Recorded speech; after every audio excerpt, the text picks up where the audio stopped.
Oke. Ya membaca, mohon maaf ya baru saya rekam sekarang ya itu. Saya harapkan enggak yang kelewat itu cuma background aja sih. Jadi membaca sebagai sebuah aktivitas intelektual gitu. Sebenarnya saya membuat proposisi ini karena kebanyakan orang menganggap bahwa membaca itu sebagai sebuah hobi yang nyambi gitu. Lagi nunggu dokter, lagi sambil jalan di bus gitu, sambil nunggu di kereta, stasiun, sambil nunggu di pesawat gitu. Itu jadi sifatnya nunggu gitu, jadi menghabiskan waktu sambil just killing time gitu sebenarnya. Tapi kan sebenarnya dalam Islam tuh sebenarnya tidak melihat ada killing time itu, karena setiap waktu yang kita luangkan itu semua sifatnya ibadah gitu. Kita niatkan ada tujuan yang hendak kita capai gitu. Nah, makanya saya kira membaca itu sebuah aktivitas intelektual karena sebenarnya membaca itu sebuah cara bagi kita untuk meningkatkan kapasitas intelektual kita gitu. Kita akhirnya memacu diri kita untuk bisa belajar lebih daripada apa yang kita sudah tahu saat ini. Makanya saya bilang di webinar sebelumnya juga ya buku itu bagus kalau misalnya kita membaca over your head gitu. Kita membaca di luar pada kemampuan kita, karena itu berarti kita maksa untuk tahu gitu sebenarnya gitu. Dan itu sebenarnya dianjurkan oleh Mortimer Adler ya, sebagai penulis How to Read a Book yang jadi basis daripada gerakan ini sebenarnya. Jadi kita sebenarnya justru harus membaca buku-buku yang itu di luar dari pikiran kita saat ini gitu, di luar kemampuan kita saat ini gitu. Karena kalau misalnya kita membaca biasa aja, hanya dalam keadaan dalam keadaan yang kita biasa, itu justru mungkin nggak dapat apa-apa gitu. Makanya sebenarnya ada satu teorinya flow ya, bahwa sebenarnya kita tuh harus melakukan aktivitas yang tidak terlalu mudah supaya kita tuh nggak lalai gitu. Cuma jadi autopilot. Nah, terus juga kita juga tidak terlalu susah sehingga terlalu frustrasi gitu. Saya kira ini cukup pas untuk melihat bahwa sebenarnya yang dimaksud over your head itu sebenarnya di antara tengah-tengah itu. Ya maksudnya kita nggak bisa membaca hal yang memang kita nggak bisa sama sekali gitu. Saya baca bahasa Latin, bahasa Prancis gitu, gimana tidak kita kuasai gitu. Gitu. Jadi ketika membicarakan gerak aktivitas intelektual, maka sebenarnya kita sudah meluangkan waktu untuk mengembangkan kapasitas jiwa kita gitu. Walaupun memang antara akal, qalb, ruh, nafs itu sama dalam pemikiran Imam Ghazali ya. Tapi sebenarnya ketika membaca itu walaupun memang yang dilatih itu adalah akal ya gitu, sebenarnya itu juga sebenarnya mensucikan jiwa kita juga gitu. Karena sebenarnya kita belajar, kata pesan Profan adalah kita belajar untuk mensucikan diri kita dan kita mensucikan untuk mempersiapkan diri untuk belajar. Dan membaca adalah salah satu kegiatan belajar itu sendiri gitu. Kegiatan belajar itu sendiri. Jadi membaca, makanya sebenarnya saya fokus concernnya ada di membaca dahulu gitu, belum yang lain-lain itu. Coba gitu. Nah, akhirnya sebenarnya saya beritahukan bahwa sebenarnya asal pergerakan ini adalah dari buku How to Read a Book ya. Gitu. Jadi How to Read a Book ini ditulis oleh Mortimer J. Adler dan Charles Van Doren gitu. Dia menulisnya tahun 1940-an. Tapi selama selang 30 tahun itu dia terus banyak memperbaiki pergerakannya per bukunya. Tapi sebenarnya How to Read a Book ini sebenarnya bukanlah proyek yang datang dengan sendirinya gitu. Dia ada alasannya gitu, ada kausa formalnya itu adalah Mortimer Adler itu sedang mengerjakan proyek syntopical reading gitu. Syntopical reading yang berisikan soal Great Books oleh Great Minds. Sebuah buku yang berisikan tentang karya-karya agung, para pemikir agung. Dari zaman Yunani itu sampai zaman Barat. Dari Aristoteles, Plato, Socrates, Aquinas, dan semacamnya. Maupun emang nggak adil, nggak dimasukin yang semacam Ibn Sina itu nggak masuk. Filsafat Islam nggak masuk. Tapi poinnya adalah bahwa dia emang mengangkat itu gitu. Shakespeare juga masuk gitu. Jadi dia syntopical reading gitu. Great Books. Jadi Great Books ini disusun oleh beliau bersama tim. Itu kurang lebih ada 5 atau 10 tahun nih kurang lebih. Nah, tapi dia melihat bahwa ketika dia menerbitkan buku itu, maka sebenarnya dia melihat ada kekurangan besar gitu, bahwa buku itu nggak bisa diakses oleh orang orang itu tidak bisa membaca buku itu gitu. Karena buku itu buku penting gitu. Jadi kalau teman-teman bisa melihat Synthopika Reading atau Great Books itu, dan yang berusaha dikumpulkan oleh Adler itu, jadinya nggak bisa kebaca sama pembacanya itu, walaupun emang bukunya itu dipesan oleh perpustakaan kampus ya di Amerika ya gitu. Tapi cara pergerakannya itu tidak melihat tidak begitu masif gitu.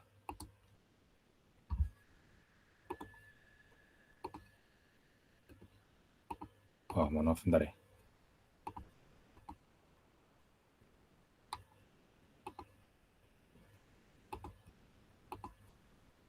Oke, ya. Lanjut. Ya, jadi dia melihat Adler tuh melihat bahwa bahkan walaupun diberikan buku yang baik gitu, tapi tidak setiap orang tuh bisa mengakses buku itu gitu. Nah, makanya dia menuliskan buku ini, How to Read a Book gitu, The Classic Guide to Intelligent Reading. Ini kalau cuma fokus di How to Read a Book doang, itu sebenarnya kita udah misperception itu. Makanya di sini di Adler di cetakan terbaru ini 1970-an tuh Adler tuh bilang banyak orang yang mengejek saya tuh kayak How to Read two books, How to Read How to two books, 2 buku, How to Read the Paragraph. Itu mereka tuh ngejek gitu, ngejek. Padahal coba kalau lihat subjudulnya itu ada sebuah panduan klasik untuk pembacaan yang cerdas itu. Gitu. Padahal kan ini teknik membaca ini bukanlah sebuah hal yang sebenarnya quote-unquote seperti baru sih sebenarnya. Bukan sesuatu yang baru. Tapi ini Adler meneliti sendiri dan dia kerjasama dengan Charles Van Doren. Charles Van Doren ini ada satu sejarawan ilmuwan juga gitu di barat ya. Dia menulis buku satu The Joy of Reading gitu. The Joy of Reading itu adalah sebuah karya intellectual testimoni gitu. Jadi dia memberikan testimoni buku itu tentang apa dari zaman Socrates sampai ke penulis Harry Potter itu sendiri gitu. Sampai Shakespeare ini segala macamnya. Jadi sampai abad 20 pun dia menuliskan soal karya-karya itu. Jadi kalau dilihat di sini bahwa Adler itu proyeknya serius dan dia konsisten sebenarnya gitu. Jadi bahkan dalam rentang waktu 30 tahun itu dia sebenarnya dia tuh menyebarkan pelatihan ini How to Read a Book itu ke kampus mana-mana dan dia banyak mendapatkan feedback yang positif juga gitu sehingga orang-orang itu sebenarnya bisa mengapresiasi sebenarnya proyek yang sedang dibawa gitu. Ya, makanya bahkan dari sejak Adler itu wafat 2002 misalnya.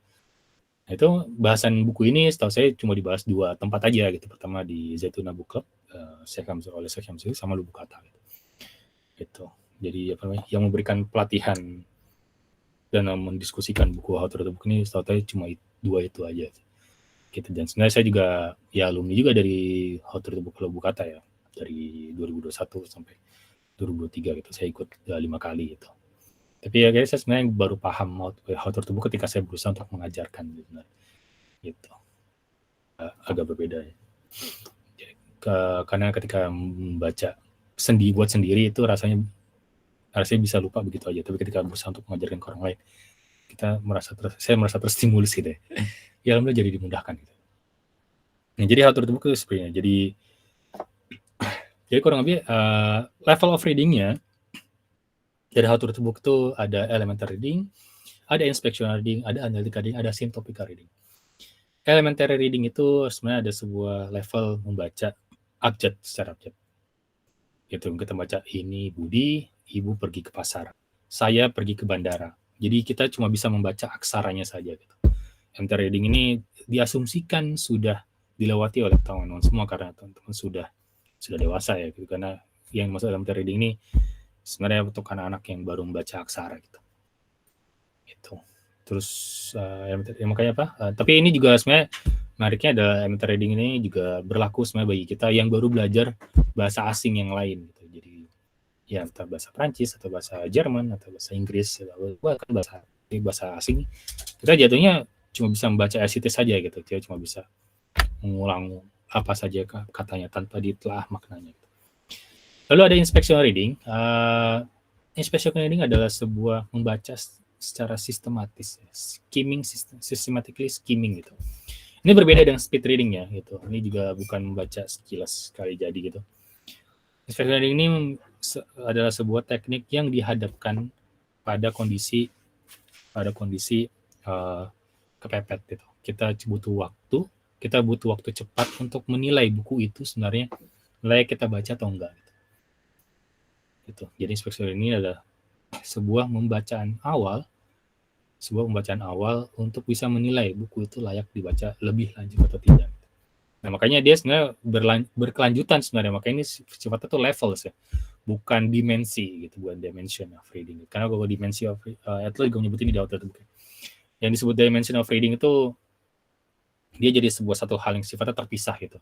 Tapi ketika membahaskan level, maka dia sebenarnya tuh akumulatif gitu. Jadi kita nggak bisa inspeksional kecuali kita udah elementary, kita nggak bisa analitika kecuali kita udah bisa inspeksional, dan kita nggak bisa sintopik kecuali kita ada analitika.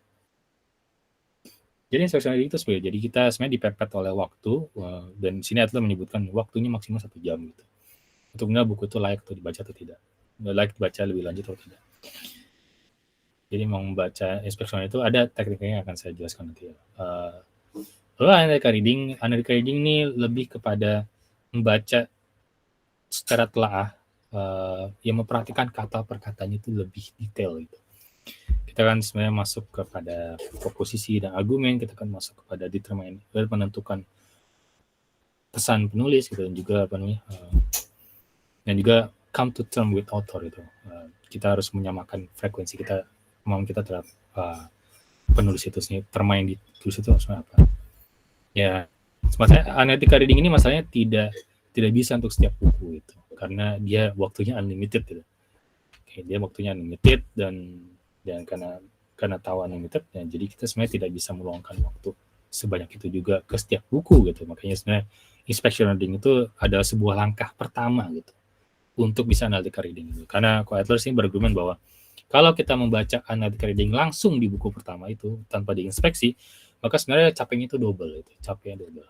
Langkah pertama kita sudah membaca kata per kata secara telaah, dan tanpa tahu secara strukturnya sistematis seperti apa, lalu kemudian kita akhirnya kecapean juga karena kita sudah membaca, udah ngebut baca terma per terma itu sedari awal gitu. Itu melelahkan. Kita nggak tahu struktur, kita udah baca dari awal. Jadi kalau misalnya buku saya itu ada 200 halaman, ya berarti 200 halaman, satu halaman itu bisa dibaca 10 menit, ya dikali aja dibagi 200 menit itu pun perkiraan cepat seperti itu, walaupun kan nggak bisa langsung straight gitu. Lalu juga satu contoh saya sempat tulis juga tentang analytical reading itu di ada gua perhatikan di IG saya itu ada soal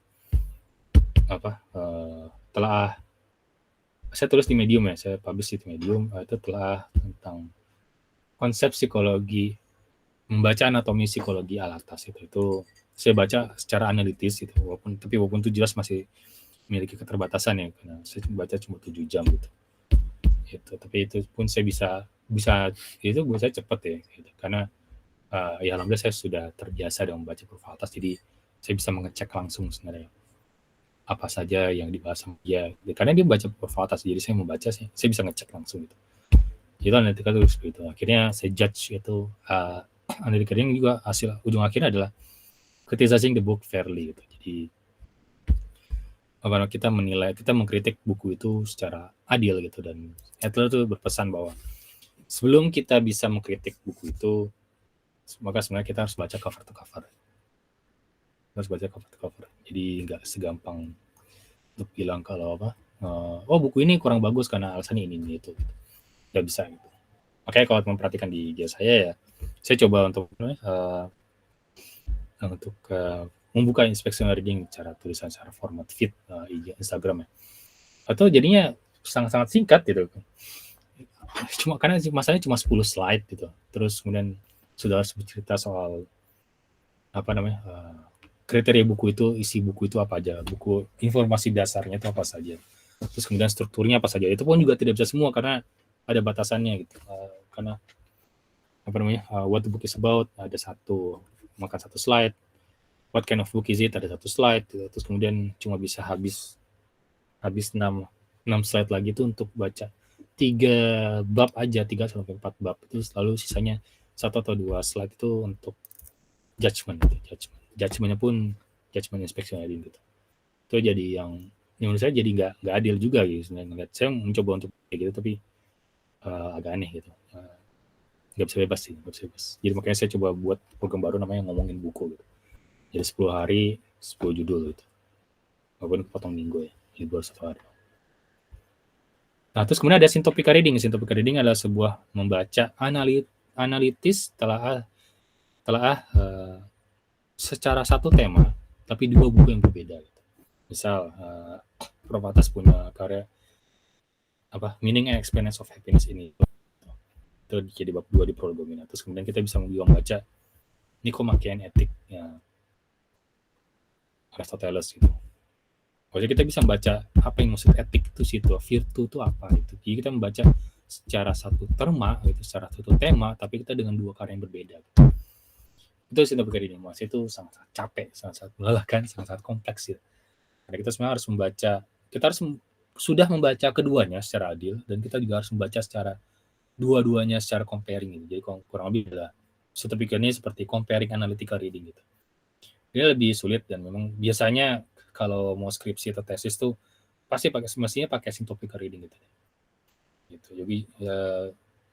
Yogi juga founder Bukata juga berargumen bahwa sebenarnya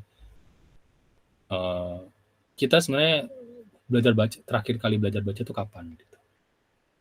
SD kan gitu. Kita membaca aksara aja, tapi kita nggak pernah baca tingkatan lebih lanjut gitu. Dan akhirnya ketika kita masuk kuliah gitu, yang dimana kita sudah dihadapkan oleh banyak karya-karya yang besar gitu, dan kita nggak ngerti sebenarnya cara baca seperti apa, akhirnya kita jadi overwhelmed sendiri itu. Makanya kenapa menulis skripsi dan tesis itu akhirnya menjadi momok sendiri gitu. Jadi karena tidak ada enjoyment di situ, tidak ada teknik untuk membaca, tidak ada teknik untuk menganalisa, tidak ada teknik untuk menulis itu. Gitu. Walaupun sebenarnya memang level of readingnya teknik di Adler ini tidak menjawab semua hal, tapi dia bisa membantu kita untuk bisa catch up gitu dengan tingkatan kesulitan membaca yang akan kita hadapi gitu. Kayak gitu. Heads up aja buku-buku yang akan diselesaikan di Overcoming Sundoku itu buku-buku non fiksi ya gitu. Bebas apa saja judulnya, bebas temanya apa saja, tapi untuk sifatnya fiksi gitu itu berbeda ya, tekniknya berbeda gitu. Ada memang pesannya di How to Read a Book tuh how to read a literature book gitu, imaginative literature book gitu. Tapi saya tidak bahas di sini gitu.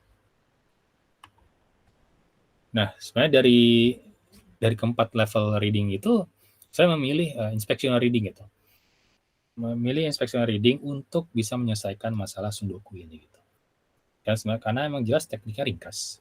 Itu terstruktur, pas untuk awalan dan menghabiskan buku yang dimiliki. Jadi saya ngelihat bahwa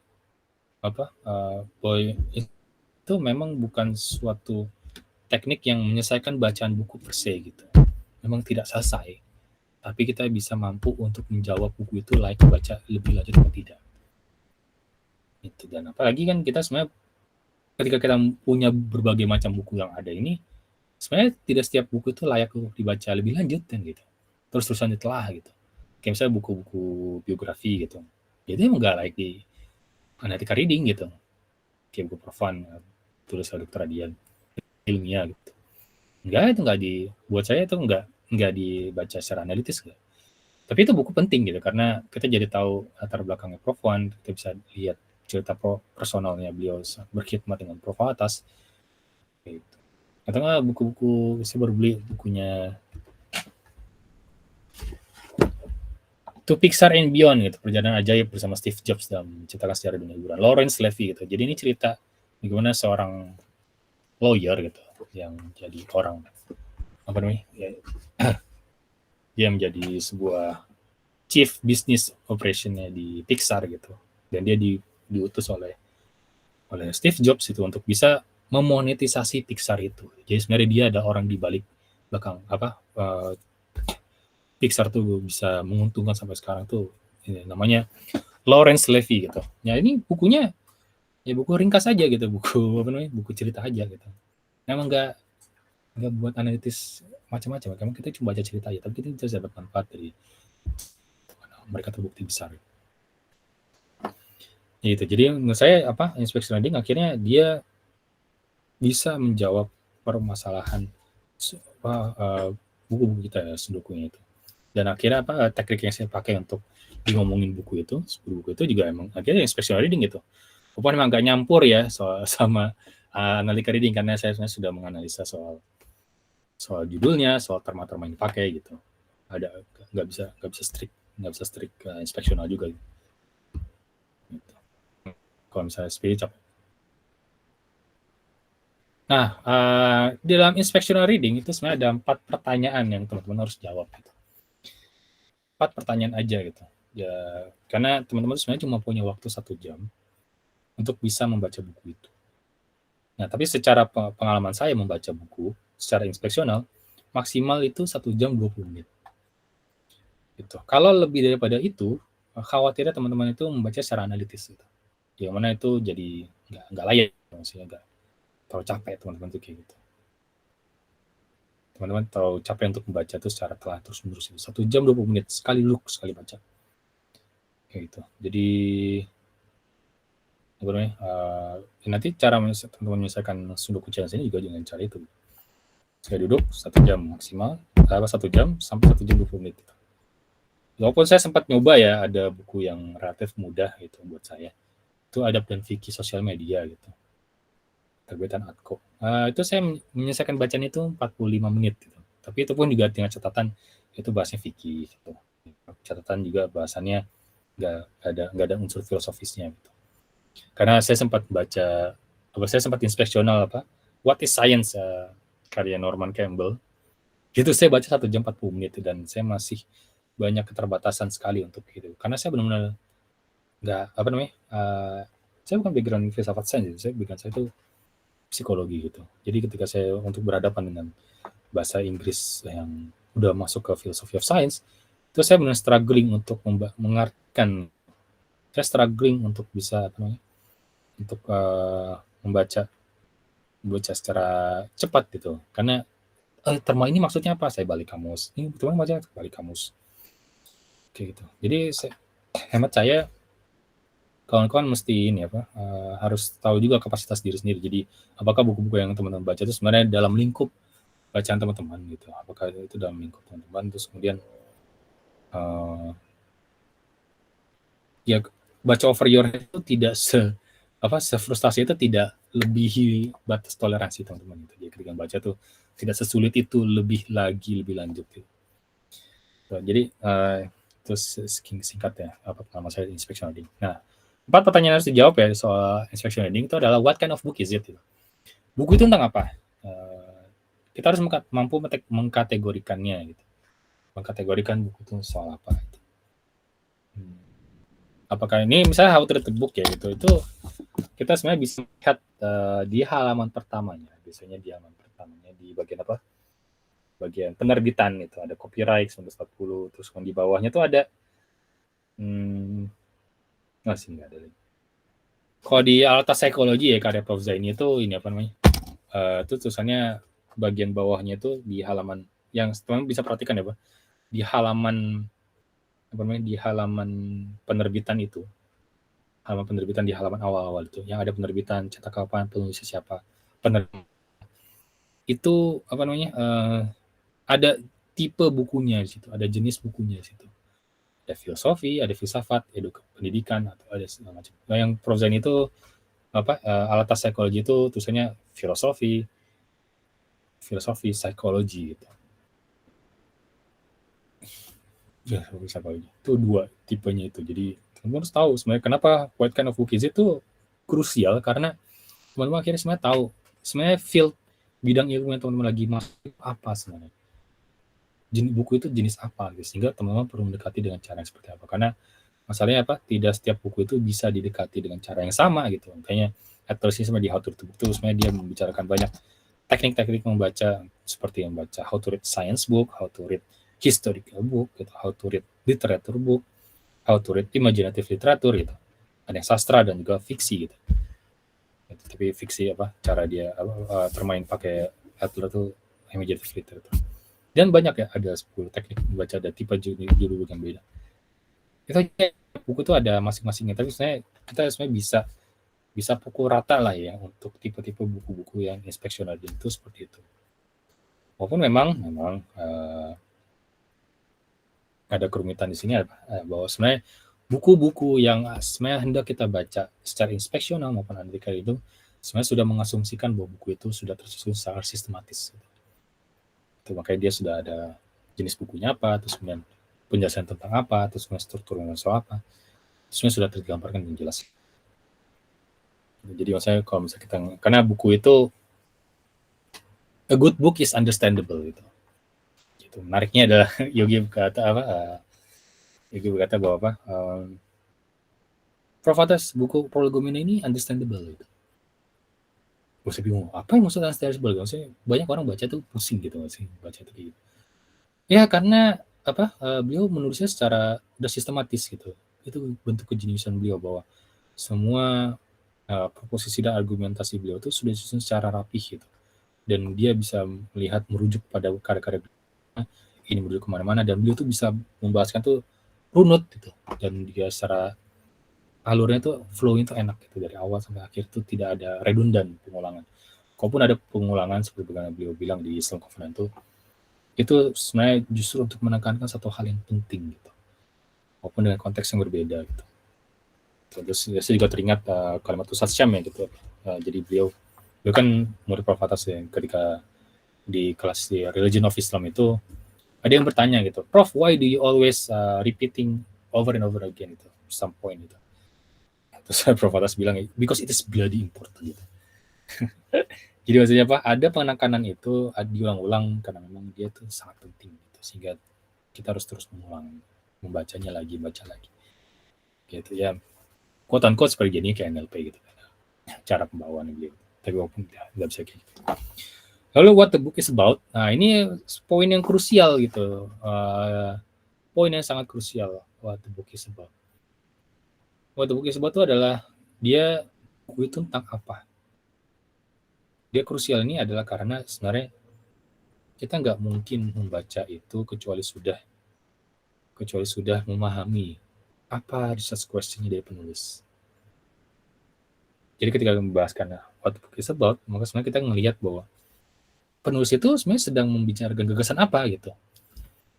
Nah itu juga Atlas juga bicara hal itu gitu. Bahwa sebenarnya ketika membahaskan great minds, great books ya, buku-buku karya agung sama dari pemikir-pemikir agung, sebenarnya karyanya mereka itu sudah digambarkan dengan jelas dari awal gitu. Gue tentang apa gitu, saya mau menjawab permasalahan apa, saya mau pakai metodologi apa. Gitu. Makanya sebenarnya agak aneh gitu maksudnya ketika melihat dunia pendidikan Indonesia itu ketika membahaskan skripsi itu maksudnya untuk literatur survei itu tidak diperhatikan lebih seksama gitu. Karena justru sebenarnya pemahaman mereka soal penelitian mereka itu justru pentingnya ada di situ, bukan cuma soal bukan cuma soal di ketiganya analisisnya terus pakai SPSS lah gitu, pakai R lah gitu. Penelitian mereka yang sifatnya quantifiable gitu. Akhirnya jadi terlalu positivistik gitu. Jadi pemahaman itu tidak umum gitu, tidak umum. Akhirnya kita jatuhnya jadi orang partikular gitu. Gitu. Padahal kan sebenarnya kita bisa memahami gitu. Apa sih argumen penulis gitu? Dia tuh mau bahas apa gitu.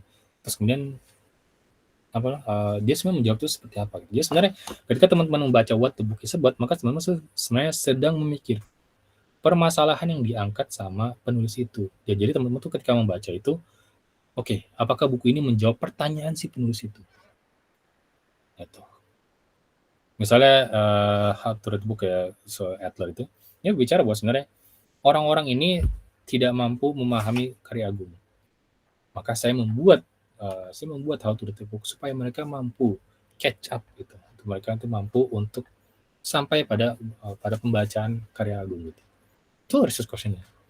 Makanya jadi walaupun dikatakan ini praktikal gitu, praktikal gitu, karena how to kan gitu, sifatnya how to. Saya bagaimana cara membaca. Tapi banyak teoritisnya juga gitu. Jadi tipe-tipe buku ini tidak semudah yang kita kira gitu sebenarnya. Jadi teman-teman harus perhatikan. Nah ini biasanya kata pengantar itulah sebenarnya itu sudah dijabarkan sebenarnya. Itu soal apa gitu. What the book is about. Perhatikan kata pengantarnya, jangan di skip gitu. Jadi biasanya beberapa kawan kan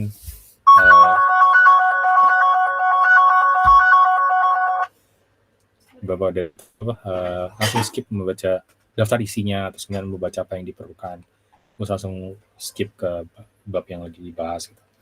Tapi sebenarnya ketika membahas kayak gitu ya jadinya tidak membaca secara as a whole gitu. Kita nggak tahu sebenarnya buku itu sebenarnya bahas apa masalahnya. Lalu ketiga adalah what is the structure of it gitu. Apa struktur bukunya gitu. Ya sebenarnya makanya tadi saya katakan bahwa asumsi daripada hal struktur buku ini adalah bahwa buku itu secara sistematis ditulis. Makanya pakai kata struktur gitu. Nah, jadi apa namanya? Ini kalimat saya apa? Bahwa sebenarnya penulis itu sebenarnya sedang menyusun proposisi dan argumentasi terhadap gagasan yang sebenarnya sedang dia bawa. Gitu. Sehingga sebenarnya ketika dia menulis, judulnya itu sebenarnya sudah merangkumi apa sih yang hendak disampaikan oleh dia. Itu satu. Terus yang kedua akhirnya itu akan terlihat bagaimana dia menyusun argumentasi dia itu dari daftar isi. Nah, jadi struktur of it ini adalah kita membaca daftar isinya itu. Makanya tadi saya katakan bahwa kita sudah mengasumsikan bahwa itu tersusun secara sistematis itu. Dan a good book is understandable. Berarti bahwa penulis itu sudah memberikan perannya gitu untuk bisa dibaca. Gitu. Karena kalau bukunya nggak bisa dibaca ya berarti kalau kita nggak paham ya itu salah penulis juga gitu. Jadi penulis itu harus sudah memberikan upaya yang terbaik gitu untuk bisa menyampaikan argumentasinya. Lalu pembaca juga harus punya teknik yang baik, membaca yang baik juga untuk bisa sampai pada apa yang dimaksud oleh penulis itu. Gitu, structure of it itu. Jadi ini apa structure of it ini jadi apa? Jadi satu hal yang baca secara keseluruhan gitu, argumentasinya secara. Dan ini menurut saya yang agak nggak adil gitu ketika saya coba untuk menuliskannya di feed IG gitu. Karena saya cuma bisa inspect tuh kayak 3 bab doang, 3 sampai 4 maksimal gitu. Karena satu bab ada saya tulis cuma 1 paragraf atau 2 paragraf mentok gitu. Gitu. Jadi makanya nanti teman-teman akan dihadapkan pada Google Form gitu, dimana saya bantu teman-teman untuk bisa menuliskan strukturnya itu seperti apa. Nah, 4 pertanyaan ini ya, 3 pertanyaan di awal ini, 1, 2, 3 ini, itu membaca sebagaimana adanya. Buku jenis apa, teman-teman bisa lihat itu di halaman pertama. Gitu. Kalau misalnya nggak ada, teman-teman bisa berasumsi, bisa menilai sendiri sebenarnya buku itu tentang apa. Gitu. Misalnya Imam Ghazali soal ihya gitu, berarti kan itu soal usuluddin gitu. Itu soal filsafat agama, itu bisa juga filsafat agama. Kalau seperti itu. Sebenarnya what the book is about, itu teman-teman tulis sebagaimana adanya yang ditulis oleh si penulis itu gitu, di kata pengantarnya itu. What is the structure of it? Teman-teman tuh menuliskan soal babnya itu struktur itu seperti apa. Gitu. Nah, yang keempat terakhir adalah pertanyaan yang terakhirnya adalah does it deserve analytical reading? Apakah buku itu layak dibaca secara analitis gitu? Nah, teman-teman sini berargumen secara mandiri. Untuk berargumen secara pembacaan singkat teman-teman itu harus dinilai buku ini dibaca lebih lanjut atau tidak. Kalau tidak layak ya berarti stop gitu. Karena ada beberapa buku yang memang akhirnya saya baca singkat aja tuh udah bisa menjawab. Itu bisa. Gitu. Nah ada juga kalau misalnya teman telah lebih lanjut ya berarti teman-teman pekerjaan teman-teman dalam baca analitis ya akan lebih mudah lagi gitu. Karena teman-teman sudah baca secara inspeksional gitu. Nah, jadi sebenarnya kita memakai teknik inspection reading ini untuk bisa menjawab hal seperti ini gitu. Jadi makanya ini saya akan teknik membaca kita 1 jam ini dan maksimal 1 jam 20 menit. Itu sebenarnya menjawab 4 pertanyaan ini saja gitu sebenarnya. Gitu. Walaupun memang membaca ini bukanlah membaca sebenarnya. Atau berkata bahwa actually the ultimate goal of reading is analytical reading. Jadi sebenarnya tujuan membaca yang paling mutakhir itu adalah sebenarnya membaca secara analitis gitu, menelaahnya gitu. Karena sebenarnya hanya dengan sebenarnya buku itu sebenarnya kita bisa serap ilmunya itu seberapa. Ilmunya kita bisa menyampaikan argumentasi penulis seberapa. Tapi kan maksudnya kita tidak bisa menghabiskan waktu begitu banyak secara telah terus gitu. Apalagi kalau teman-teman saya yang dulu sedang menyelesaikan skripsi tesis maksudnya ketika kita sedang cari survei literatur di perpustakaan nih, kita ambil 10 buku, terus mikir ya tuh, saya baca 1 buku ini dulu gitu. Oke, baca 1 buku. Terus membaca lagi buku 2. Terus ngeliat, mestinya saya baca buku ini dulu gitu, sebelum saya membaca buku pertama. Nah ini kan sebenarnya yang berusaha dihindari dengan cara baca inspectional reading itu sendiri. Jadi teman-teman tuh membaca secara singkat aja gitu, baca singkat. Oke, ini bisa dibaca lebih lanjut. Oh, ini bisa, ini nggak layak gitu. Gitu. Makanya postingan saya di IG itu memang jawaban variasi macam-macam ya, ada yang enggak, ada yang iya. Itu teman-teman. Tapi kalau enggak, keluarkan argumentasinya apa gitu, 2 paragraf atau 3 gitu. Kalau iya juga keluarkan argumentasinya gitu. Jadi bukan menelaah, bukan bacaan telah. Terus oke ini layak gitu. Tapi pas tanya apa namanya? Saya bacanya mudah gitu, sehingga itu saya baca mudah sehingga saya bisa baca secara telah analitikan ini. Gitu. Makanya itu juga kesalahan saya gitu saya belum memberitahukan sebenarnya analitikan itu seperti apa. Karena memang sebenarnya Sundoku ini kan sebenarnya jadi program untuk sebenarnya orang-orang yang sudah mengikuti How to Read Book Lubu Kata. Gitu. Karena di situ teman-teman akan mendapatkan exposure gitu sebenarnya How to Read Book itu seperti apa gitu. Gitu. Beberapa angkatan yang pertama di Sundoku ini memang 2 orang itu memang sudah ikut How to Read Book gitu. Jadi mereka nangkap lah gitu, dapat cepat. Tapi ketika di kemarin itu semuanya tuh nggak pernah ketemu sama sekali How to Read Book, nggak pernah tahu teknik membaca seperti apa. Jadi mereka banyak loss gitu, ada banyak kekurangan gitu. Ya, jadi saya coba perbaiki lagi untuk seluruh kali. Lalu inspectional reading itu sebenarnya tekniknya apa sih gitu?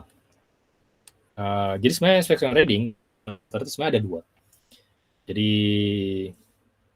one stop reading, pertama one stop reading gitu. Jadi membaca terus dari awal sampai akhir tanpa berhenti. Kayak gitu.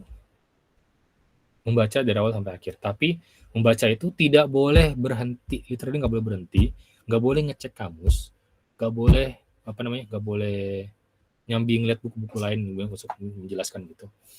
Kayak gitu. Nggak bisa kayak gitu. Karena emang dia harus one stop reading gitu. Dia harus membaca sekali duduk gitu. Gitu. Nah menurut saya buku-buku ini jadi nggak bisa diterapkan untuk jumlah halaman 100 bahkan sampai 200. Bahkan kemarin ada Citrobia bukunya ada yang 500 halaman gitu. Nggak bisa tuh one stop reading kayak gitu, habis waktunya. Cuma dia baca dari awal sampai akhir. Nggak bisa gitu. Nah tapi Atlas juga menyediakan judul kedua 6 teknik ini gitu. Jadi one stop reading itu menurut saya bisa dipakai untuk karya-karya yang pendek gitu. 50 halaman, 70 halaman gitu, di bawah 100 lah gitu. Karena kita bisa bacanya tuh ringkas gitu, bacanya ringkas. Kayak misalnya karya Syekh Al-Buti ya gitu. Beberapa karya beliau tuh pendek gitu, 90 halaman, 80 halaman. Itu bisa tuh di one stop reading itu, inspection readingnya one stop reading itu bisa. Gitu. Asalkan memang teman-teman sudah familiar dengan temanya, sudah familiar juga dengan bahasanya. Gitu. Nah, tapi Atro juga memberikan 6 teknik gitu. Inspectional reading gitu, dan ini beliau pisah antara one stop reading sama 6 teknik ini. Beliau memisahkan itu supaya sebenarnya kita bisa lebih fokus saja pada teknik yang sifatnya sistematik skimming ini gitu. Karena kalau yang one stop reading itu jadi nggak sistematis gitu, jadi kita baca sekali jadi aja gitu. Itu sangat bergantung dengan pengalaman dan kecepatan baca kita gitu. Kalau udah familiar bisa gitu 1 jam atau 2 jam itu bisa sekali jadi sekali duduk. Tapi untuk yang belum berpengalaman saya ragu sih itu bisa.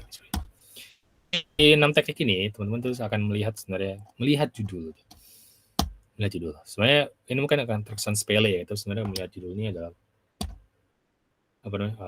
melihat judul ini kita sebenarnya sudah bisa membayangkan sebenarnya apa sih sebenarnya masalah yang mau diangkat oleh penulis itu. Gitu. Satu karya yang saya senang baca itu kausalitas karya Prof. Hamid Zarkashi itu. Itu teori kausalitas Ghazali gitu.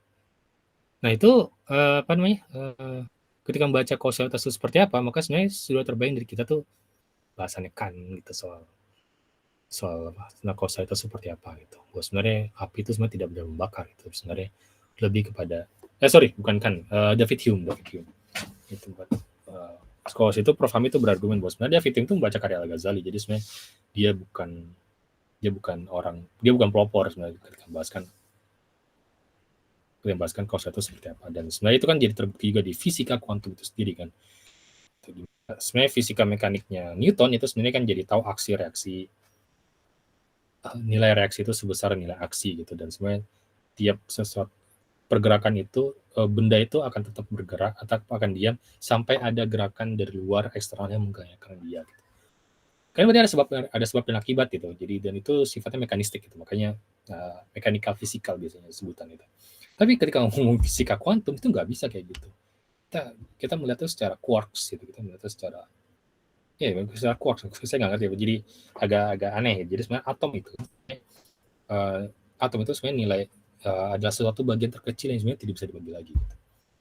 Tapi atom itu dari modelnya kimia itu ada proton, neutron, ini elektron.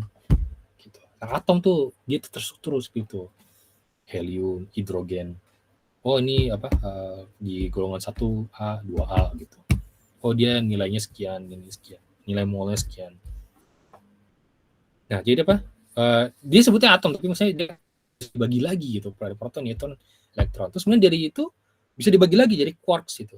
Kalau satu ada lagi gitu. Terus kemudian ketika membicarakan itu, maka dia kan jadi nggak tahu gitu sebenarnya siapa yang menyebabkan siapa gitu. Terus kemudian apakah pergerakan elektron itu sebenarnya bisa kita kendalikan atau tidak gitu. Dan ketika pun kita kendalikan, maka sebenarnya dia menghasilkan dampak yang kita harapkan gitu. Jadi banyak unsur ketidakpastian dalam fisika kuantum itu sendiri gitu. Jadi beda gitu. Jadi maksudnya ketika membaca kausalitas itu, maka kita kan ngeliatnya seperti itu gitu. Kita melihat sebenarnya fieldnya apa sih sebenarnya, bidang apa sih mau dijawab gitu. Kan bisa kelihatan dari judul.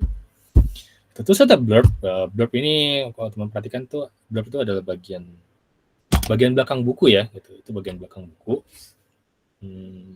Soal kata-kata penulis, dia merangkum, penulis itu merangkum buku itu soal apa sih sebenarnya, dia menjelaskan soal apa, itu ada di blurb gitu.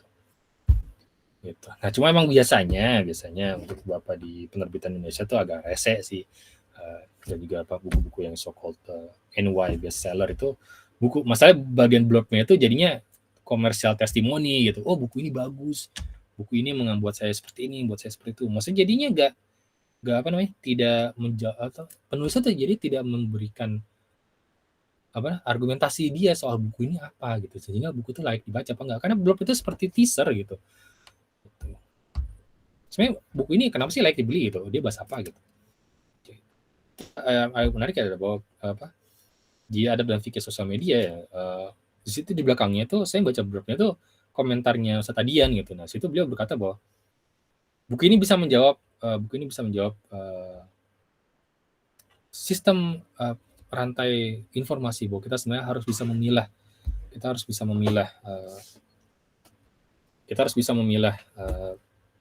memfilter informasi yang kita terima dari sosial media. Nah berarti kan sebenarnya dari membaca blog aja saya bisa ngelihat bahwa sebenarnya dia membahaskan asbab ilmu. Kan kalau menurut Imam Nasyafi kan ada 3 ya. Khosul Khomsah gitu indra yang 5, aklun salim, sama khobar sodik gitu. Nah saya tangkap itu ketika Ustaz Adian tuh menulis itu, oh ini berarti bahas khobar sodik di sini gitu. Oh berarti dia bahas epistemologi, bahas ini gimana kata terima gitu. Ternyata gitu ketika saya baca ketika di buku preface-nya gitu, itu nggak kayak gitu. Beliau situ bilang state gitu bahwa saya membahaskan fikih gitu, saya melihat keresahan, saya merasa resah, saya merasa susah bahwa aktivitas pergaulan yang ada di sosial media itu membahayakan bagi kaum muslimin muslimat, khususnya muslimah gitu. Makanya beliau situ banyak membahaskan beberapa 2 bab itu untuk muslimah gitu, tata cara interaksi di sosial media gitu. Jadi itu emang sesuai itunya fikih gitu. Jadi fikih, tapi bukan fikih jadi fikih jadinya etika sebenarnya sih, jadi adab sebenarnya sih. Kan lucunya juga beliau state itu di kata komentar itu, ini bukan fatwa hukum. Bukan, saya tidak memberikan fatwa gitu. Tapi beliau menuliskan dalil-dalil Quran, dalil hadisnya untuk menilai satu tertentu itu. Dia mentarjih itu. Dan saya itu jadi sangat jauh gitu. Jadi menurut saya baca blurb-nya itu jadi nggak nyambung gitu. Makanya kalau teman-teman lihat blurb-nya itu di belakang itu ada sifat testimoni dari seseorang, ya perlu ditelah lagi gitu. Apakah buku itu sebenarnya komentar-komentar itu bisa gitu menjelaskan itu secara adil apa enggak gitu. Ada yang bagus ya, kayak The Joy of Reading karya Charles Van Doren itu Tactile Testimony, itu bukunya kayak 1000 halaman gitu, itu dia memberikan komentar-komentar terkait karya ini, kayak Socrates, Aristoteles, Marcus Aurelius, dan segala macam itu banyak banget. Sampai J.K. Rowling ya, penulis kontemporer itu, J.K. Rowling itu masuk di situ, karya-karya masuk. J.R.R. Tolkien gitu. Jadi apa nih? Dia pasti udah baca semua karya-karya yang dia berikan testimoni itu, dan sebenarnya jadinya kita bisa, kalau kita punya buku kayak gini kan, jadi bukunya, oh kita tahu nih mana buku-buku yang layak dibaca secara analytical reading gitu, karena oh udah dikasih testimoni kayak gini gitu. Jadi ketika kita baca, kita udah punya pemahaman yang sudah diangkat dari orang yang memberikan testimoni itu gitu. Jadi blurbnya itu sebenarnya jadinya pengantar gitu, sebenarnya blurbnya memang pengantar supaya kita tuh mau baca itu. Tapi kalau beberapa yang sifatnya komersial testimoni jadi enggak seperti itu, saya tapi enggak menjawab gitu jadinya. Dan beberapa kali dia berapa kesempatan jadi misleading gitu. Contohnya kayak tadi gitu. Tadi saya kira itu bahas epistemologi, nyata itu bahas ya ada apa aja sebenarnya gitu. Kayak gitu. Terus yang lucunya juga bahwa beliau tuh bukan ahli fikih gitu, tapi beliau tuh dosen dan praktisi IT gitu. Jadi maksudnya beliau tidak ada kapasitas sebenarnya untuk membahaskan fikih itu seperti apa gitu. Tapi ya beliau cuma bisa membahasnya secara apa yang terjadi berlaku di sosial media aja gitu. Gitu itu beda gitu. Jadi itu beberapa hal yang kita harus melihat tanda kesesuaian antara penulisannya sama isi bukunya sama juga penulis itu seperti apa. Jadi maksudnya sih kita bisa melihat, kita paling nggak tuh kita bisa melihat secara adil itu. Oh, kita tahu bahwa batasannya beliau tuh seperti ini karena memang bukan ahli fikih gitu. Beliau pun dosen gitu. Ya, kita bisa lihat keterbatasan itu. Itu bisa dilihat bahkan cuma dari blog gitu. Lalu preface, kita bisa melihat preface. Nah, ini saya sarankan teman-teman tuh membaca preface itu semuanya gitu.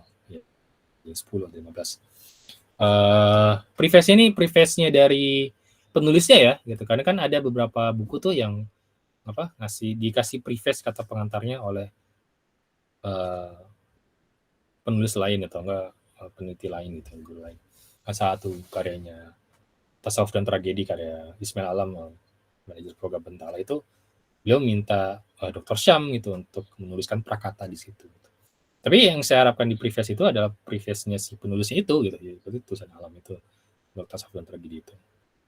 Yang kita harapkan itu sebenarnya, karena ketika kita baca prakata dari orang lain itu sebenarnya itu kan memang sifatnya intellectual testimony kan gitu. Tapi kadang itu tidak jadi itu tidak membahaskan buku itu per se secara isinya itu, secara utuh, secara objektif itu. Tapi membahaskan buku itu sebenarnya dalam wacana-wacana yang lain itu sebenarnya pentingnya itu apa. Biasanya itu kayak gitu. Prakatnya itu kayak gitu. Jadi maksudnya kita nggak bisa dapat buku itu soal apa di preface-nya yang ditulis oleh orang lain gitu. Tapi sama penulis itu sendiri gitu sih preface. Walaupun memang kadang ada orang nulis preface itu gimana ya, terima kasih kepada orang ini, terima kasih atas itu.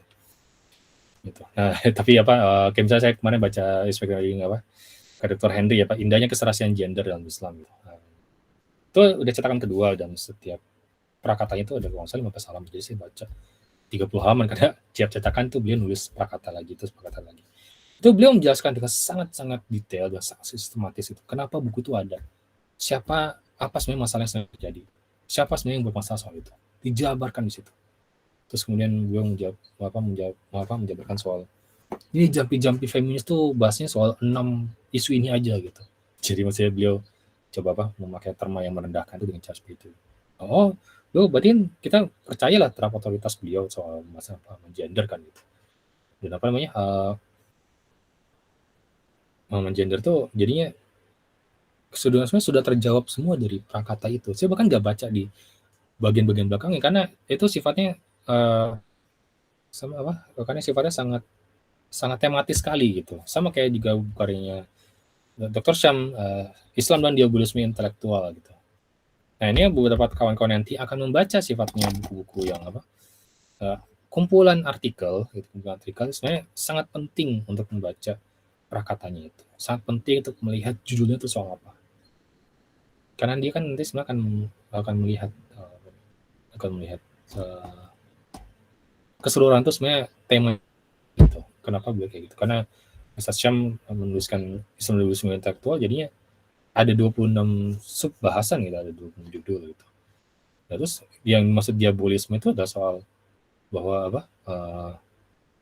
Bahwa yang disebut the devil's intellectual itu nggak cuma di bidang-bidang ini aja, tapi banyak hal itu. Dan beliau akhirnya membuktikan argumen itu dengan banyaknya argumentasi-argumentasi itu. Di orientalisme, feminisme, sejarah, buku ini filsafat, dan macam-macam itu. Jadi teman-teman harus menghimpun sebenarnya satu judul itu, karena menariknya ada peserta Sunoco sebelumnya itu dia merasa kelimpungan gitu ketika dia melihat, oh judul ini artikel, saya baca buku ini artikelnya gitu, saya gimana membaca judulnya itu gimana, membaca strukturnya itu seperti apa gitu. Sebenarnya kita ngeliat judulnya itu sebenarnya sudah jadi satu himpunan gitu. Tulisannya Ustadz Henry juga, indahnya kesaksian gender itu juga itu tulisan artikel gitu, ada 23 gitu. Tapi kita bisa ngelihat kesimpulan pemersatunya semua itu ada di preface gitu. Oke, saya bilang preface apa diabaikan. Lalu keempat ada table of content gitu ya, itu just daftar isi ya gitu. Nah kalau di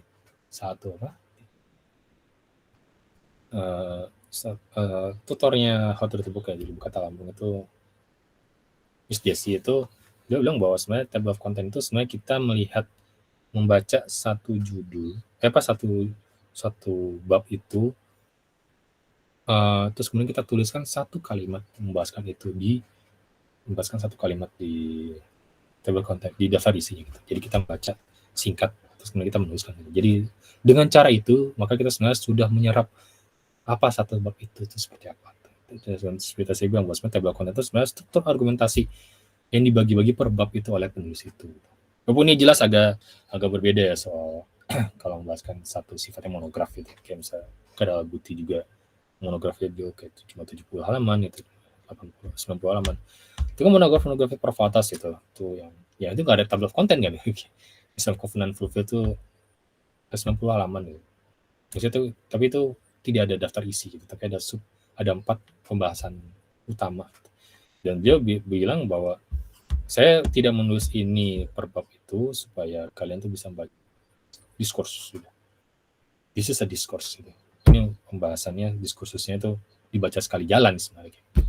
Walaupun saya jujur dengan kapasitas membaca saya tuh, saya baca preface-nya saja dan 5 halaman tuh saya berhenti gitu, karena saya belum menangkap di preface beliau tuh apa gitu. Karena satu yang saya tangkap adalah karya Pervatas yang lain tuh seperti Mrs. Imam Safansuri itu beliau mendedikasikan untuk kakeknya itu Habib Hempang. Terus kemudian di Prologomina itu beliau mendedikasikan untuk Istek gitu. Islam Secularism itu beliau mendedikasikan untuk youth Muslim itu. Islam untuk kaum muslimin juga. Tapi ini Covenant itu kenapa ke Rasul? Terus ketika di book launch kemarin ya Juli itu beliau bilang bahwa this is how you put prophet properly gitu. Jadi maksudnya kalau misalnya saya dapat itu sebenarnya saya dapat keseluruhan nih gitu. Makanya saya belum bisa maju gitu. Saya belum bisa maju selama saya belum dapat itu. Jadi gitu, ini soal table content ya. Lagi itu kalau misalnya tipe bukunya berbeda-beda gitu. Kalau ada indeks, ini buku-buku yang bagus ya, itu bisa ada indeksnya gitu. Biasanya ini buku-buku tesis, disertasi yang dibukukan dan dijual secara terbuka gitu. Kayak misalnya punya kausalitas Prof. Hamid gitu ya. Biasanya indeksnya tidak disediakan oleh penulis biasanya. Sependengaran satu gitu. Jadi indeks itu kan isinya soal apa sih tema-tema yang dipakai gitu. Jadi ini bukan soal ini bukan soal terma-terma yang sering dipakai, jadi bukan soal lihat frekuensinya gitu. Karena kan ada aja yang satu frekuensi ada misalnya soal adab gitu. Oh dia ada 4 halaman, dia dalam satu buku itu ada di 4 dia ada halaman sekian. Terus kemudian bahas soal metafisik gitu. Oh ternyata cuma 1 halaman. Ya berarti kan metafisik itu sebenarnya tidak ditulis karena dia sifatnya frekuen gitu, tapi dia sebenarnya ditulis karena dia penting gitu. Jadi sebenarnya indeks itu sangat berguna untuk para peneliti gitu, apalagi untuk kita itu untuk bisa melihat penulis ini mau pakai term apa sih gitu. Jadi sebenarnya sebenarnya penulis ini sebenarnya sedang membahaskan apa saja terma yang dia bahas gitu. Nah itu kita bisa ngeliat di indeksnya gitu. Kita bisa ngeliat indeksnya dan kita bisa ngeliat bukti-buktinya. Oh indeks ini seperti apa gitu. Walaupun memang saya ketika inspectional reading itu saya tidak pakai semua gitu. Saya nggak pakai indeksnya gitu. Saya pakai justru yang paling penting itu ada di pinggir itu. Cicip satu, cicip yang lain. Jadi di pinggir itu ada tekniknya adalah bahwa teman-teman tuh membaca di satu bab itu 3 halaman pertama sama 3 halaman di akhir gitu. Karena asumsinya adalah bahwa 3 halaman pertama itu sebenarnya penulis itu sebenarnya sedang berangkat dari masalah. Dia sedang menjelaskan background-nya itu seperti apa. Background seperti apa. Nah, kata-kata background itulah makanya jadi itu jadi jadi pertanyaan yang sebenarnya kita bisa pikirkan dan apakah itu sebenarnya terjawab dengan di buku itu. Lalu kemudian kita bisa ngelihat halaman terakhir ya 3 halaman terakhir karena sebenarnya ketika di bab halaman terakhir tuh dia akan merangkum sebenarnya penemuan penulis itu di bab itu gitu. Nah, makanya kalau misalnya ada buku yang bagus ya biasanya dia ini apa? Dia sudah taruh kesimpulan di akhir gitu. Di akhir dia akan mengkonklusi semuanya, dia akan menghimpun semuanya, semua bab penjelasan di awal dan akhirnya dia bikin kesimpulan itu seperti apa. Tapi bahkan kita bisa ngeliat ini dari per bab yang sudah ada gitu. Tapi apa saya tidak melihat saya tidak disiplin juga untuk membaca teknik ini 6 teknik ini gitu. Karena bagian indeks itu buka luput. Karena 1 jam 20 menit itu biasanya saya baca lihat judul preface ya. Saya lama biasa di preface gitu. Preface sama table of content itu. Itu. Baca daftar isinya terus daftar apa prakatanya sama daftar isi bisa lama di situ. Terus saya udah ngetes ya. Coba sini coba situ. Sebentar.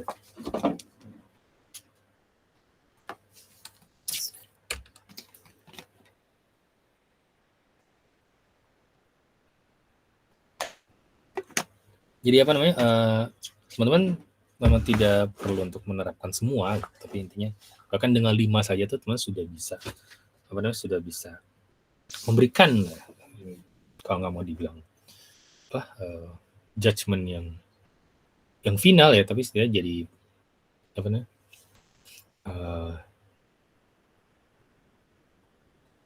apa namanya masih assumption judgment gitu, masih assumption, tapi assumpsinya dibangun atas systematic skimmingnya itu gitu.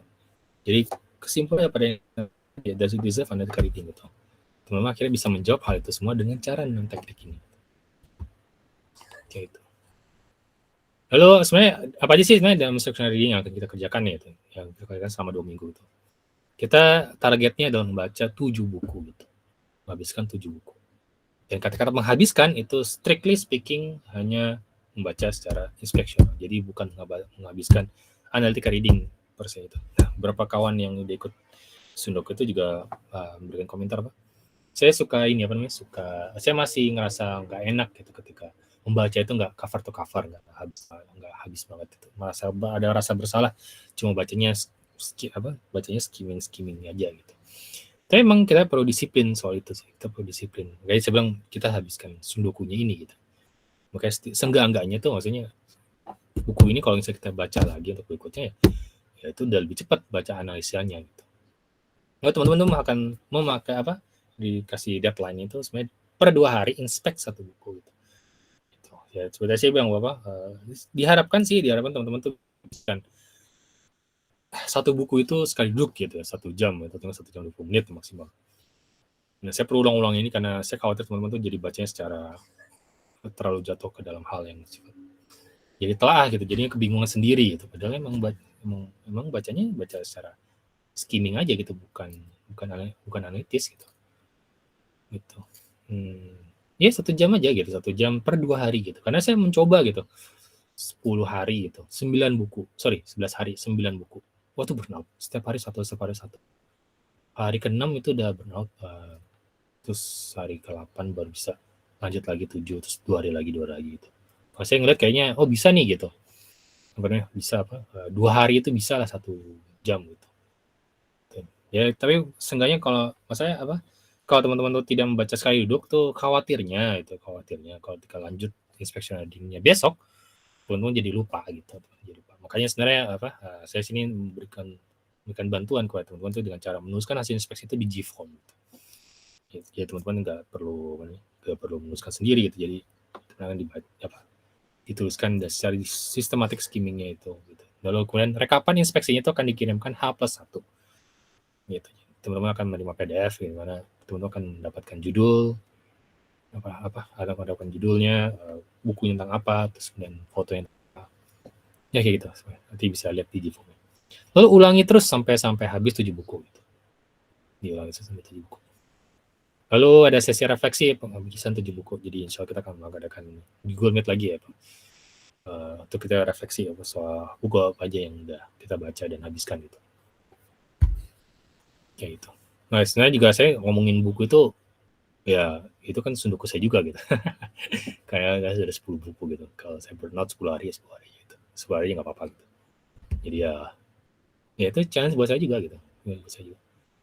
Nah, terus kemudian saya coba memperbaiki materi saya ya Pak.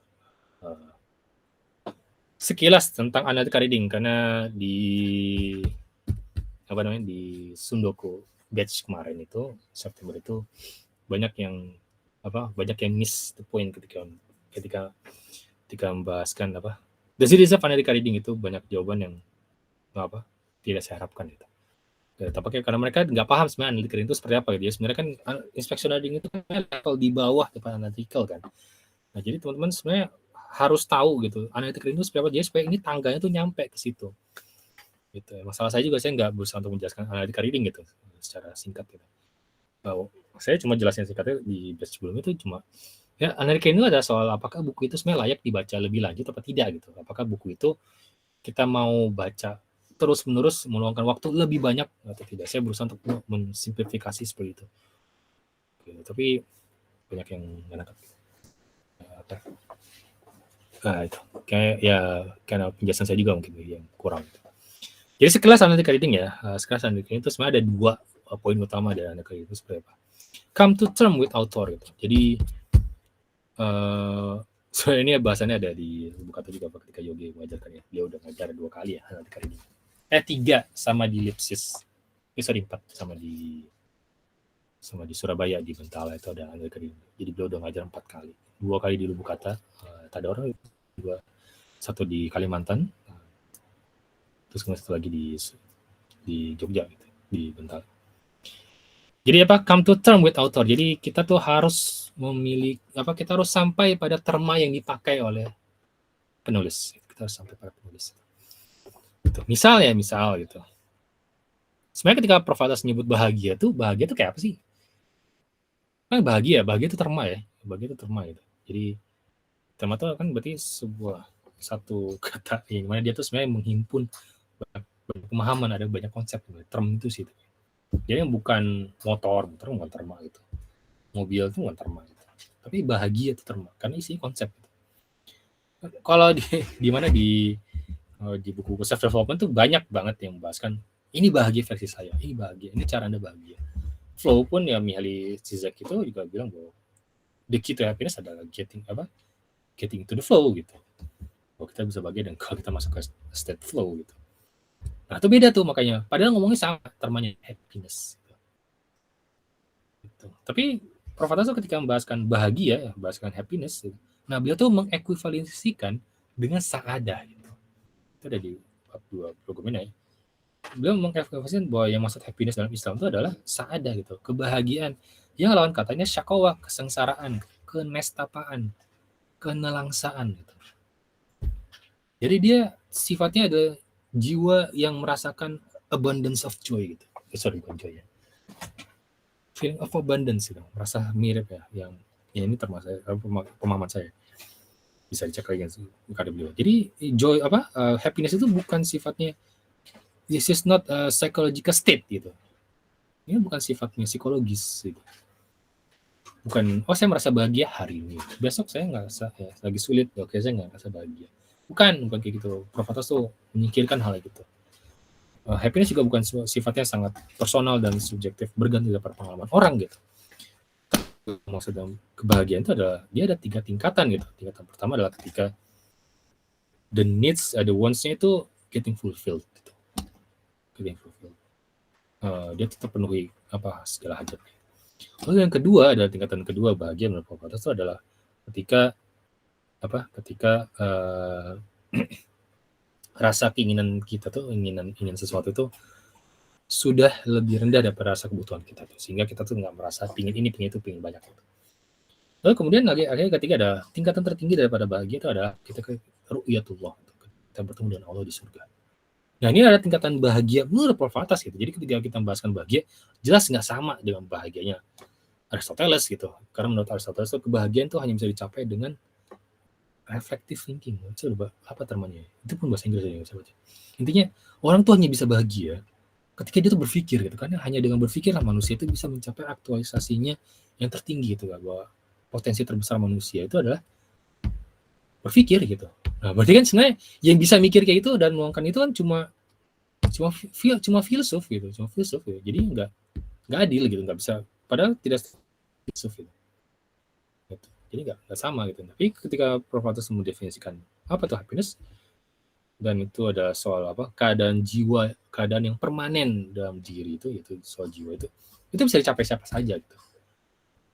Dari orang awam sampai orang pintar, jenius sekalipun, itu bisa merasakan kebahagiaan yang sama gitu. Karena dia sifatnya jiwa, bukan psychological state gitu.